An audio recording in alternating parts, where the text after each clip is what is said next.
কোনো কিছু মন থেকে চাওয়া হলে তা নাকি ঠিকই পাওয়া যায়। হ্যাঁ, এই কথাটা কিন্তু আমি মানি। আমি যখন যেটা মন থেকে চেয়েছি আমি কিন্তু তা ঠিকই পেয়েছি। হ্যাঁ, আমি সুজাতা নতুন আর একটা ভিডিওয় তোমাদের সকলকে স্বাগত জানাই। আজ বাবা মার আমি একটু বেরিয়েছিলাম একটা জায়গা যাওয়ার জন্য। কোথায় যাচ্ছি তা তো তোমরা বুঝেই গেছো। যাওয়ার সময় আমরা দেখলাম আমাদের ন্যাশনাল হাইওয়েতে একটা অ্যাক্সিডেন্ট হয়েছে। একটা রুট ওই জন্য পুরো অফ ছিল। আমরা তো পাশের রুট দিয়ে যাচ্ছিলাম, তাই কোনো অসুবিধা হয়নি।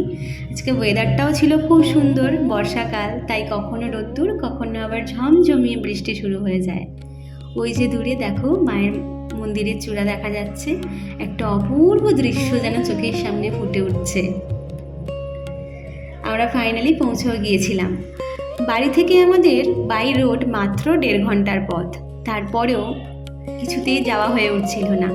আসলে যতবার আমরা যাওয়ার চেষ্টা করেছি বা প্ল্যান করেছি, কোনো না কোনো কারণে তা ক্যান্সেল হয়ে গেছে।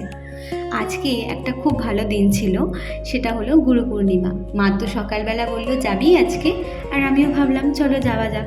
আমাদের 3 জনের তো একসাথে সেভাবে কোথাও বেরোনোই হয় না, তাই যখন সুযোগ পাই সেই সুযোগটা কিন্তু কাজে লাগিয়ে নিই। এই যে দেখো আমরা ভিতরে চলে এসেছি।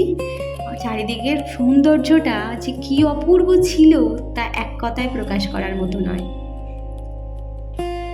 আমরা প্রথমে একটুখানি ঘোরাঘুরি করে তারপর গঙ্গার ঘাটে গিয়েছিলাম, ওই যে মুগ্ধকর পরিবেশটা একটু উপভোগ করতে। মা তো সেই সুযোগে একটু গঙ্গার জল মাথায় ছিটিয়ে নিয়েছিল। এবার এখান থেকে আমরা যাব ভিতরে পুজো দিতে। তার আগে মায়ের কাছে আরেকটু বায়না করলাম আমি একটু এখানটা থাকি, কারণ বৃষ্টির জন্য মানুষজন থাকলেও সেই চেঁচামেচিটা নেই। আর এই নিরিবিলি শান্ত পরিবেশটা আমার বড্ড পছন্দের, এখানে আমি নিজেকে খুঁজে পাই। তারপর আরও কিছুক্ষণ সময় কাটিয়ে আমরা ভিতরে গিয়েছিলাম পুজো দিতে।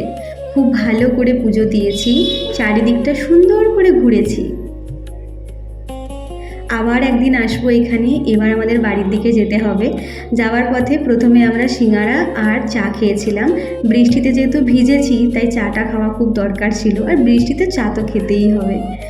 জানো, একটা জিনিস জীবনে রিয়েলাইজ করেছি, জীবনে মানুষজন যত বেশি থাকবে জীবনটা যেন তত বেশি খারাপ হয়ে যাবে। আসলে সব মানুষ তো আর ভালো হয় না। যাই হোক, আমি মনে করি জীবনে কম মানুষ থাক, কিন্তু যারা থাকবে তারা যেন খাঁটি মানুষ হয়, তাহলে দেখবে জীবনটা অনেক বেশি সুন্দর হয়ে উঠবে। আজ এইটুকুই, দেখা হবে নতুন আবার একটা ভিডিওতে। ততক্ষণে সবাই ভালো থাকবেন, সুস্থ থাকবেন।